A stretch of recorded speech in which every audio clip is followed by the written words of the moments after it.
Hey, what's going on everyone? It's me, Mr. Mario. I just want to do this quick video. Now, I'm going to tell you all straight up here at the beginning, I'm not going to be doing a direct capture or a quality comparison on here. This is more just a showing you all how I do this type of video. I do have a video where I talked about my impressions of the Rgb Framemeister, and I have some direct capture footage, so if you want to see that, I'm going to have a link down below in the description and probably a card on screen somewhere. But I want to address this because I've gotten this question asked a few times, and it is, how do I hook up my retro consoles?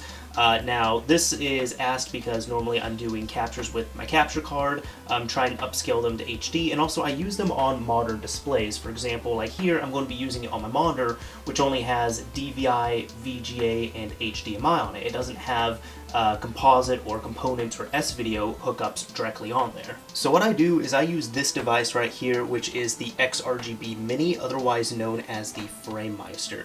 And this is not a cheap device. This is about $400 or so. I'm going to tell people how much I spent on these things, but again, I also have to say, I've gotten this over the past few years, so prices are probably going to go up and down, most likely up on them. But this cost me about $400. For anybody who might be saying, oh, I'm going to wait for the price to go down, no, if you're kind of interested in getting one of these, get them now. They are probably more expensive, and they're going to keep going up because they're not being made anymore, actually. The chips that are required to make these are no longer in production, which means that eventually they're going to stop being made completely altogether. So it'd be good to get one now as opposed to later. And the reason why I use this is because it is a really advanced solution, but easy to use at the same time. It's just a really nice, robust solution that will pull the best quality, video quality, out of your old retro consoles. And by retro consoles, I'm talking about, let's say, Sega CD, Sega Genesis, Sega Master System, Nintendo. Nintendo, you need to modify that. Super Nintendo, technically you need to modify this one, but I'm going to get into that. Just anything that really uses a cartridge. I mean, you could use RGB, well, Rgb Scart up to, I want to say, you know, the Xbox, European GameCubes, and PlayStation 2, but for those systems, you might as well use Composite if you have it available. Really anything 5th generation and below when it comes to game systems. That's what I'm talking about, which is why I have the Super Nintendo right here. So that's another thing. Rgb Scart is the best quality you can normally pull out of these. Now, for anybody in Europe, I'm sure you all know what I'm talking about. For anybody in the US, such as myself, you probably don't know what I'm talking about here. And Rgb Scart, I will show you a cable right here. This is a Rgb Scart cable. That is the lead. That's what you're supposed to plug into your TV.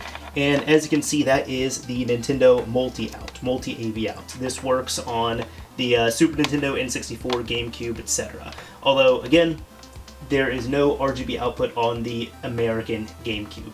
I can get into different reasons for that, but this is not the video for that right here. So what you need to do is you need to hook this up to your TV or your monitor somehow. If you're in the US or you have a monitor that does not have SCART available on it, then you might be wondering how to hook it up. That is why we need the Framemeister right here. There's a lot of pieces to this. So first off, you need to get your system. Now if you have an original Super Nintendo, you can get Rgb Scart out of there.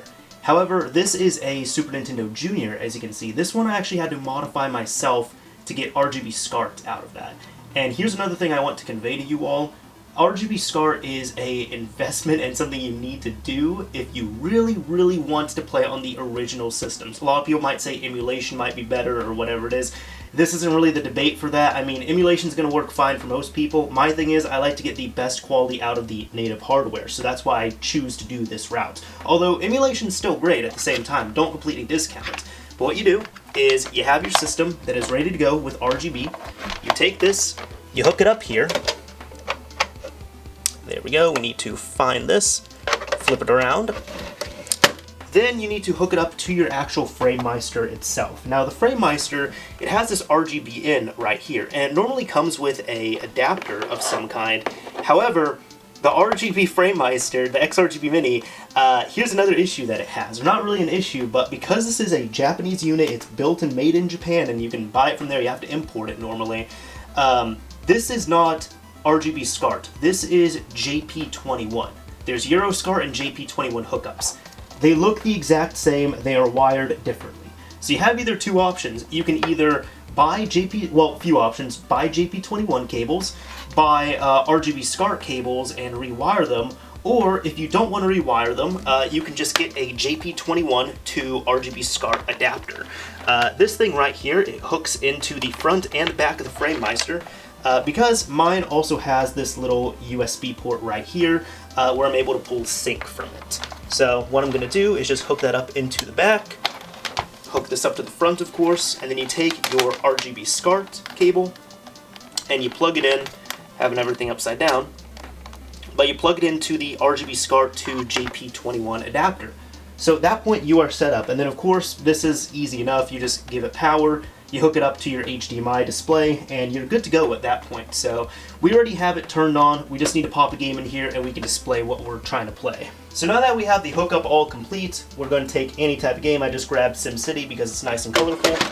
Hook it up, turn it on, and you gotta wait about 5 seconds when it changes resolutions and such. And there we go. So that's how it is. That's how I hook up my systems. I hook up, all my systems through this way, at least my retro systems, as I showed you all. And it looks great. The nice thing is, this is pretty versatile as well, so I'll kind of zoom in here a bit. A few of the things you can do just to make it a bit easier, because these systems normally have 480i and 240p resolutions, the native resolutions that then display outward. You can check to see what resolution you're rocking. So as you can see, this is upscaling to 1080p, but the internal resolution we're getting is 720 by 240p. So it upscales well enough. What I also do for data right here, I go and I download a bunch of profiles and have them set up on here so I can switch between different systems. Like for example, this one is for my Sega Saturn, and if that's at 480i, it'll work for the Sega Saturn. This one right here is for any Sega Saturn stuff at 240p. Each of these systems has its own intricacies, and 240p and 480i are going to be handled differently on a screen like this. You can also go in, change the image modes right here if you want to, change the aspect ratio, although I know if I do that, a lot of people are going to yell at me about it. Change your colors, all that other stuff. There is a lot of options that are pretty nice and convenient on here, where you can do whatever you want to if this is your thing and you're invested in it and you really want to do this with your systems. So some people might also be asking, that is really expensive, that's $400, I don't want to break the bank. Can I still do Rgb Scart and not pay that much? You can. This is actually what I used before. This cost me about $60, and this is just a simple Rgb Scart to HDMI adapter right here. And it worked well enough. It does 720p and 1080p. The only thing is, it would always shift my image over a little bit to the left, and I couldn't adjust that. I didn't have nearly as many nice settings as, of course, this thing does, so it wasn't as versatile.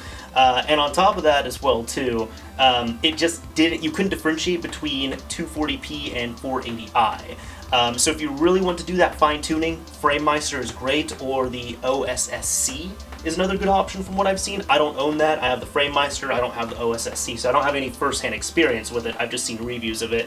But if you want something to kind of get your feet wet with Rgb Scart, this is not a bad option, this $60 price tag. And then if you decide, yeah, this is something you really want to do, you're liking Scart, you want something even better, save up for an OSSC unit or save up for a Framemeister. If you're just wanting to get them hooked up, you don't really care too much about, getting them all fancy and pretty and stuff, you could actually use just something like this right here. This should cost you no more than 20 bucks. It is a Composite to HDMI adapter. Some people might yell and say, oh, don't use Composite, you should be using S-Video. Well, try and find S-Video adapter, you can do that as well too. I actually used this for several videos before I end up upgrading to this, and then before I used this, and then I end up upgrading to this thing right here. Although honestly, I think I used this a bit more just because it was nice and convenient. But either way, that is how I hook up my old retro systems to my modern screen right here, how I capture footage and all that stuff and how it looks nice. Last thing I was going to say as well, if you're on YouTube, you're into capturing gameplay and such, if you just want to use Composite or Components or even S-Video, you can get a original, like you can get a Hauppauge HD PVR, I think maybe a 2 might work. Not 100% sure on it, I think just the first one. Or you can get the original Elgato Game Capture HD. I will be honest, I was not impressed at how the image quality looked on those. I thought it looked pretty bad. I honestly thought that this did a better job at converting from Composite to HDMI than the Game Capture HD did. But if you're kind of not wanting to get all this extra stuff and you want retro and game capture all in one go, the first one's not a horrible option, I would say. Anyways, this is Mr. Mario, signing off. Thank you all for watching, everyone. If you all have anything that you hook up through Scart, or you mess around with this, or you modify your systems through Scart, let me know, drop a comment down below, and I'd like to see what other people think of Scart setups.